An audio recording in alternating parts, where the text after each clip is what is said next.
I love Twitter sometimes, if not for browsing absolute cancer that is human stupidity, such as, "Is Ebola a country?" Yes, my lady, it is a country right next to the wonderful Republic of Diabetes and the communist regime of malaria. And you know what's the best cure for Twitter cancer? Half-naked anime babes. Why? Wrong question. Why not? Anyway, thing is, if you know me on Twitter, I'm a very passive guy. I don't really tweet a lot of original tweets. I usually just retweet stuff and favorite stuff. My Twitter consumption is very passive. It can be cancerous and rage-inducing, but the anime babes are always there to regain my sanity. Regardless, I have some interesting Twitter interactions. Despite being a really passive guy who almost never replied to anybody, kind of like me in real life, for some reason, there are people who blocked me. Why? I almost never replied to anyone. I almost never interacted with anyone, and yet people still block me. How strong is the influence of a very passive silent reader on Twitter?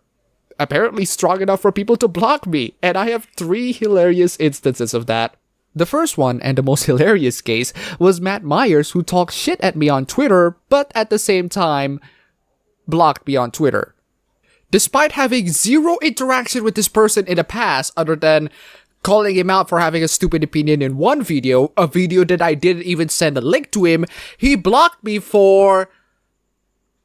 I don't know. And that's the thing. I don't know why these people block me. I never have any interactions with this person or in fact anybody on Twitter. The second one is also interesting. Apparently, there's a PS4 fanboy by the name of JTechTV, and I also got blocked by him despite having never made a video about him or directed at him, and never even replied to him both on YouTube and on Twitter at all. I think Rags did lots of videos of the guy, but I didn't. I never said a word or even one letter to him, and I got blocked for some reason.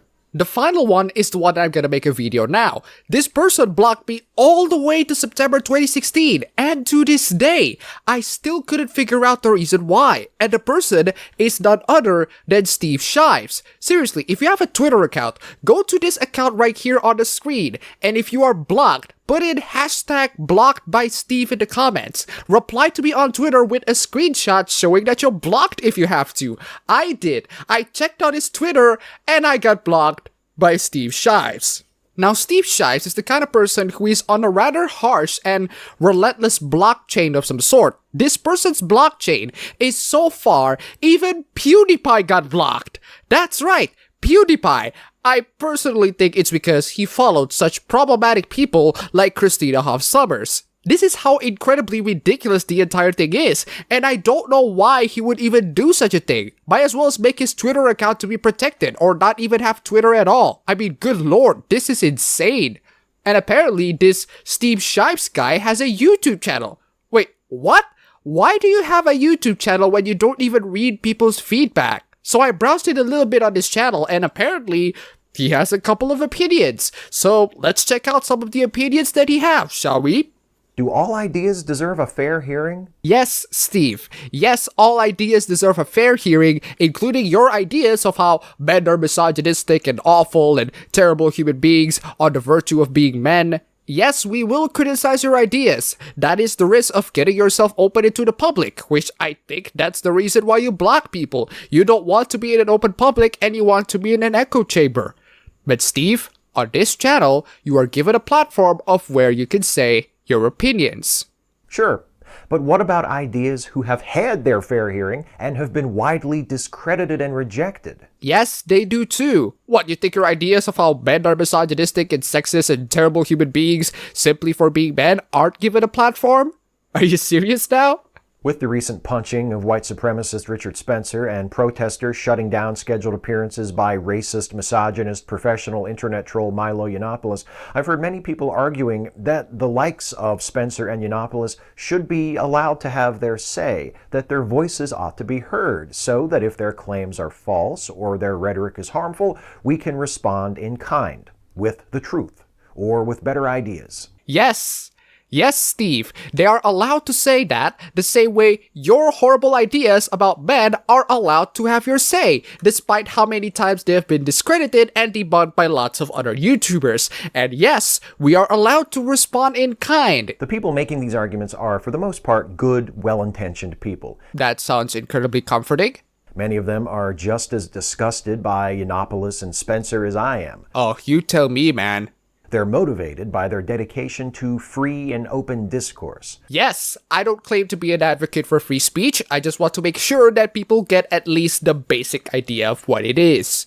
To the principle that no idea should be suppressed. Yes, no idea should be suppressed. If you want to suppress an idea, you can counter it with even better ideas.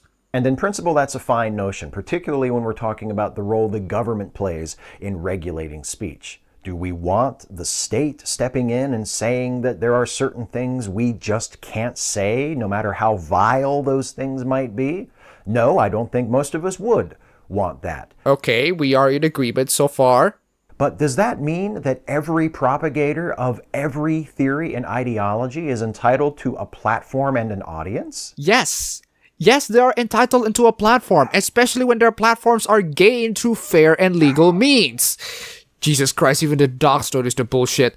Anita Sarkeesian have horrible ideas about gamers. She has horrible ideas about how the mindset of gamers work. She is allowed to spew her opinions on her channel with 200,000 subscribers. She didn't hijack somebody else's channel illegally. She's allowed to say whatever she wants in her channel that she made for herself. If someone is coming to falsely DMCA her channel, I will defend her because that is illegal. Cracked also has horrible ideas about child porn. They're allowed to spew in their opinions in a legal platform. Salon also have monstrous ideas of pedo tolerance. They also allowed to spew in their ideas in their legal platform to the public. And the public are allowed to judge on whether or not their ideas are good or bad. And that's the thing, isn't it, Steve? Milo gained a platform to speak out to the public legally. And the protesters illegally destroy properties and deny him his platform, one that he gained through fair and legal means. We need to have a little bit of a discussion on whether or not it's even legal to deny someone else's platform that they gained through legal means. We ignore people promoting what we have come to regard as bad ideas all the time. Wrong, Steve. We counter those ideas with good ones. Ignoring them is one way for them to actually grow. Last video, I still cannot believe that people still argue that video games are violent and therefore they are bad. And I still counter-argue them with ideas that I have so that newcomers can understand where I'm coming from and why this person is wrong. The Guardian. Not even once. It happens in science, it happens in politics, it happens in our everyday lives. There comes a point where the argument is over, where continued discourse on the matter would be of no use to anyone other than the most stubborn, die-hard supporters of a roundly rejected position. The thing is, Steve, there are always going to be fanboys of certain ideas. Anita still have her fanboys lurking everywhere. However, if we cannot convince people of certain ideas, the one thing that we can do is at least convince other people who are listening that our ideas are better. I cannot convince you whatsoever, Steve, because you blocked me on Twitter for absolutely no reason. However, I'm hoping that I can convince others, especially those that don't know you, which there are a couple, no doubt, that you are wrong and your ideas are wrong. And this discourse of discussion cannot happen if one person is denied a platform to speak, which is what you're advocating for. In this video, I have given you a platform to speak out, and I will counter it with my own ideas. If I say the same thing that you say to you, you turn around and say, free speech also defends the things that you don't like, as in, you're going to counter your own arguments just to save your ass. The thing is, it's not just better ideas that defeat bad ideas. Well, if bad ideas are defeated only with good ones, can you name me other things that defeat it? My casual acquaintance Eli Bosnick made this point on Twitter a few days ago. Refuting bad ideas with good ideas is important, but so is removing bad ideas from the discourse. Steve, who gets to decide what ideas are good or bad? Who are the public courts that decide that all men are misogynistic is a good idea, but all men are not misogynistic is a bad idea? You? Well, forgive me, your highness, as I have committed a crime for disagreeing with you. And when we refuse to do that, when we continue to engage with people pushing arguments that have already been refuted, we treat their bad ideas as though they were legitimate. So, by me refusing to lead an army of brigade to mass flag Anita Sarkeesian's channel and denying her platform, therefore I think her ideas are legitimate. No, her ideas are already legitimate, at least legally speaking. I don't want to deny Anita Sarkeesian her platform. I and a lot of other people have given her and people like you the platform to speak, except you end up blocking people from even saying anything to you. Thankfully, YouTube is not entirely an echo chamber, so ideas that are going against Anita Sarkeesian can stand side by side by her own ideas, and people can make a judgment of whose ideas are better. And yes, I think that you deserve to be heard as well, Steve, despite how you blocked me for absolutely no reason. Also, Steve, on this open platform, people make judgments of whose ideas are better for themselves and not actually collectively decide and agree, oh yes, all men are misogynistic, that is definitely a good idea. Anything goes against that is a bad idea and should be denied a platform. There's a name for this, the balance fallacy. It's what happens when people see their ideas treated as though they have merit or might have merit when we already know that they don't have merit. Well, it doesn't apply here, Steve, because again, people don't collectively decide that there are ideas that have merits and there are ideas that don't have merits. Seriously, the idea that all men are misogynistic, sexist, rapists are apparently ideas that some people still hold, despite the fact that everybody else knew that it's nonsense. I don't know why, but that's current year for you. It's almost like people are not a collective hive mind and are actual individuals that think for themselves. The balance fallacy is the only hope the likes of Spencer and Yiannopoulos have for continuing to earn a living disseminating their long ago discredited ideas. Are you saying that Milo and Spencer should not have the rights for free speech because their ideas have been debunked long ago by you? Are you saying that Milo and Spencer should not have the right to speak their ideas because you personally debunked their ideas? Are you saying that they don't have the right to speak their ideas because you think their ideas have been debunked by you? Who gets to collectively decide that Milo's and Spencer's ideas are already debunked? Again, some people still think that all men are misogynistic. Some people even still think that the earth is flat. Are you saying that they're not allowed a platform because you personally think that their ideas are already debunked? What's wrong with the good old-fashioned countering people with good ideas? I doubt that you're even trying, Steve. That's why they lean so hard on their warped, self-serving caricature of free speech, which in their interpretation includes not only the right to speak, but also the right to a microphone and an audience. Steve, that is the idea of what free speech is. As long as you speak your opinions through legal means, like writing a blog or making YouTube videos or, I don't know, having a lecture on a university that has been scheduled and agreed upon, as in being given a microphone to speak to like 300 people, you are allowed to speak to whatever opinions you want, including opinions that you don't like or have been debunked. Just because you disagree or you think that their ideas have been debunked, that doesn't mean that they don't have the right for a platform, especially when they gained it legally. If I work with your logic, I think Anita Sarkeesian's ideas are already debunked, therefore we should falsely flag her YouTube channel and remove her from existence. As in, I should deny her platform by absolute unfair and false means. In fact, let's talk a little bit about denying people's platforms, shall we? Even if I think that deplatforming someone is a nice way of suppressing ideas, how are we going to deplatform them? If you just look at the way people deplatform Milo, they're basically using violence and intimidation, as in they're using fascist and terrorist tactics to silence him. That's not legal, Steve. Even if I think that Milo is a scumbag and he should not be given a platform, name me one method that can legally deplatform him other than violence and intimidation. Milo has gained that platform because he has discussed this with the university, he has agreed upon this lecture, he has scheduled this lecture, all of which are done legally. And you are going to deplatform him through illegal means, you fucking cheater. But that's not how it works. Refuting bad ideas with good ideas is necessary, but that's just step one. Step 1 that you for some reason refuse to take because you're either too lazy or you're too incompetent to have your ideas challenged.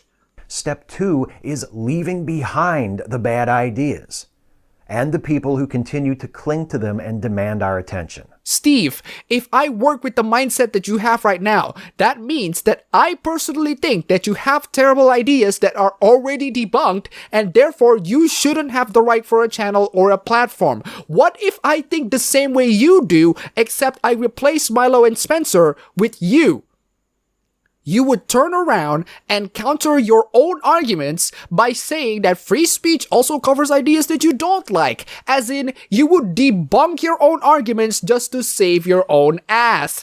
And that's exactly what Steve does to himself. He wants to save his own ass, and he's gonna pull off any arguments, no matter how hypocritical it is or how contradictory it is, just to save his own ass. He doesn't like to risk it by going to the public by having his ideas challenged. He wants to run and cry in the corner growing a couple of mushrooms in other people's closets.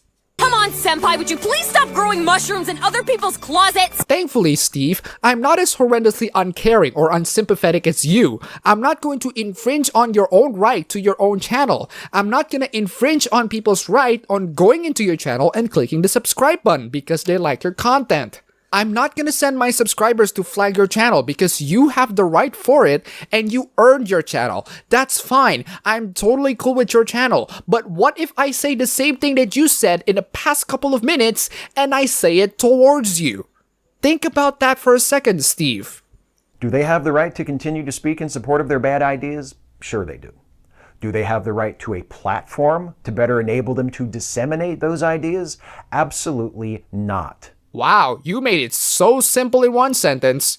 I have no idea what you're talking about, but it's evident that your fantasies are completely incoherent. Let them speak, but let it be from atop an apple crate on a street corner, not on a stage at a university or in front of a radio microphone or a television camera. We've heard what they have to say. Now it's time to stop indulging them so the rest of us can move forward. Well, hate to break the bad news to you, Steve, but the moment you decided to go on riots and censor people like Milo, he got to Tucker Carlson, as in an even wider platform. Even if I agree that you should deplatform people with bad ideas, that didn't work out very well, did it? So no, Steve, deplatforming people is not only not an effective way to counter bad ideas, it actually backfires, just like every other form of censorship in the existence of history ever, because the ideas are not countered, they are only suppressed. And I have an old video showing exactly how censorship is going to do nothing but backfire. You might find it satisfying that you deplatform certain people that have already debunked ideas. You might find joys on seeing Milo not be able to speak to 300 people. But that joy is only temporary when he gets to speak with millions of people on Tucker Carlson. Is there another Ouran High School Host Club clip that will trigger him? Listen, Senpai, I don't really care whether you guys recognize me as a boy or a girl. In my opinion, it's more important for a person to be recognized for who they are rather than for what sex they are. Damn, I wish Haruhi Fujioka can actually get to real life. She'll trigger every Tumblr lunatics on sight. And that is an excellent trait for best waifu of all time. That's all for the video today. If you like this, you can go ahead and click the like button and subscribe for more. If you wish, you can support me on Patreon. And thanks for watching.